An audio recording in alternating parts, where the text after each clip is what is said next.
بسم اللہ الرحمن الرحیم۔ عزیز طلبہ السلام علیکم۔ شجرہ قواعد کا سلسلہ ہمارا جاری ہے۔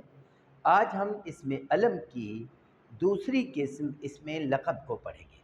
دوسری میں نے اس لیے کہا ہے کیونکہ ہم اس سے پہلے اس میں خطاب کو سیکھ چکے ہیں۔ اس میں لقب کسی بھی وجہ سے عوام میں کسی کا جو نام مشہور ہو جاتا ہے اسے اس میں لقب کہتے ہیں۔ مثال کے طور پر عبدالحق کو بابا اردو، محمد علی جناح کو قائد اعظم اور ڈاکٹر عبدالقدیر خان کو محسن پاکستان، قیدی نمبر 804 یعنی عمران خان کو اس نام سے شہرت ملی ہوئی ہے۔ تو یہ سب کے سب اسماء لقب ہے۔ اب آپ اقتباس، اچھا یہ بات پھر ذہن نشین کر لیں کہ اسم علم کسی شخص کا نام ہوتا ہے یہ اور اصلی نام نہیں ہوتا، نقلی نام ہوتا ہے، بس اس شخص کی یہ پہچان بن جاتا ہے۔ یہ بار بار اس لیے میں وضاحت کر رہا ہوں کیونکہ ہماری بہت ساری کتابوں میں اسم علم کے حوالے سے یہ بات نہیں کہی گئی۔